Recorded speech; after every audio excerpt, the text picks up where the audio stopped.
ஒரு கோஷ்டி சந்திருக்கு, திமுக மறுபடியும் வர விட்டப்படாது, அவனை ஒழிச்சிடணும். ஒரு கூட்டம் இங்க பிஜேபி உள்ள வர விட்டப்படாது, பிஜேபி வர விட்டப்படாது, அவனை ஒழிச்சிடணும். நாங்க முருகனின் பிள்ளைகள் எல்லாம் இந்த ரெண்டு பேரையும் போட்டணும்டா.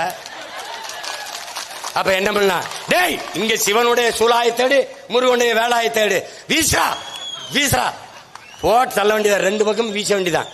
ரெண்டு கையில் கத்தி சுத்து வம்சத்துல வந்தவனேன்ற மாதிரி ரெண்டு கையில வீச வேண்டியதான்டா தம்பி. நாற்பக்கமும் எதிரி, நடுவில் நம் தமிழ் தாயினா நம்முடைய புரட்சி பாவலன் தாத்தன் பாவேந்தன் பாரதிதாசன். நமக்கு நாற்பக்கமும் எதிரிகள். பாரதிய ஜனதாவும் காங்கிரசும் வெவ்வேறு அல்ல, அவன் கொடியின் வண்ணம் தான் வெவ்வேறு. திமுகவும் அதிமுக வெவ்வேறு அல்ல, கொடியில் வண்ணம் வெவ்வேறு, எண்ணம் ஒன்றுதான். இந்த நாலு பேரும் தமிழுக்கும் தமிழனுக்கும் எதிரானவன். இதுல தயவு பாத்திராத, ஏமாந்திராத. விழிப்புற்ற சமூகத்தில், விழிப்புணர்வற்ற சமூகத்தில் விடுதலை வாய்ப்பில்லை. விடுதலையின் முதல் படியே விழிப்புணர்வு தான் என்கிறார் நம் உயிர் தலைவன். விட்டுறாத. யாரு கேரளாவில் பாடுற வேடன் நம்ம தம்பி பாடுறான் பாரு, வீரா விட்டுறாதரா அப்படின்னு. அதே மாதிரி நம்ம என்ன சொன்னோம்? முருகா உன் பிள்ளைகளை எங்களை கை விட்டுறாதரா, விட்டுறாத. வென்றாக வேண்டும் தமிழ், ஒன்றாக வேண்டும் தமிழர். ஒரு பிரச்சனை ரெண்டு பிரச்சனை இல்ல, எல்லாமே நமக்கு பிரச்சனை. சரி செய்ய ஒன்றே ஒன்றுதான், தமிழ் மீள வேண்டும் என்றால் தமிழன் ஆள வேண்டும். எந்திரிச்சுக்க. இது மாதிரி நின்று முச்சந்தில் நின்று கத்திட்டு சாகப்படாதரா. நம்ம முன்னோர்கள் நிறைய பேர் போராடி போயிட்டான். கடைசியா நமக்கு கை இருக்கிற ஒரே அறிவு ஞான தந்தை நம்முடைய ஐயா மணியரசன் அவர்கள் தான். எல்லாரும் போயிட்டான். சமகாலத்தில் தமிழ் தேசியம் பேசுறவன் எல்லாம் கருணாநிதி வீட்டு கக்குஸ் கல்வி கஞ்சி குடிச்சுக்கிட்டு இருக்கான். டேய் முறவாசல் செஞ்சு பிழப்பு நடத்துறான்.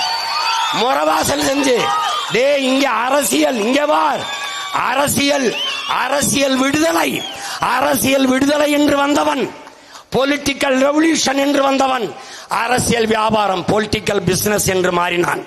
பொலிட்டிக்கல் பிசினஸ் செய்தவன் அரசியல் விபச்சாரம் செய்ய தொடங்கிவிட்டான், பொலிட்டிக்கல் ப்ராஸ்டியூஷன். இது கிடையாது. நீ எந்த நிலையிலும் சமரசம் செய்யாதே. கொக்கக்க கும்பும் பருவத்து மற்றதன் குத்தக்க சீர்த்த இடத்து என்று பல ஆயிரம் ஆண்டுகளுக்கு முன்பு வள்ளுவ பெருமகனார் நம்முடைய மறையோன் நமக்கு கற்பித்தது. பசியோட இருக்கும் கொக்கு பசியோட இருக்கும். உரிய மீன் வரும் வரை ஓடு மீன் ஓட உருமீன் வரும் அளவும் காத்திருக்குமாம் கொக்கு என்பது போல, உரிய மீன் ஒரு இலக்கை தீர்மானிச்சு இந்த மீனை அடிக்கணும்டா என்று காத்திருக்கிற கொக்கு. பசி கொடும்பசி கடும்பசி, ஆனாலும் சிறு சிறு மீன்கள் போகிறது. ஒன்னை கொத்தலாம், ரெண்டை கொத்தலாம், தற்காலிக பசியை தீர்க்கலாம். ஆனால் இலக்கை தீர்மானித்த கொக்கு தற்காலிக பசியை கவலைப்படாமல் அந்த ஓடு மீன் ஓட உருமீன் வருவளவும் காத்திருக்கும் என்று நம் மூதாதை வள்ளுவ பெருமகனார் தந்தருளிய மொழியே நமக்காகத்தான் என்பதை என்னரும் தம்பி தங்கைகள் மறந்துவிடக்கூடாது. சமரசம் கூடாது. சாப்பாட்டில் கூட்டு பொரியல் அவியல், சண்டையில் என்றைக்கும் தனித்துத்தான்.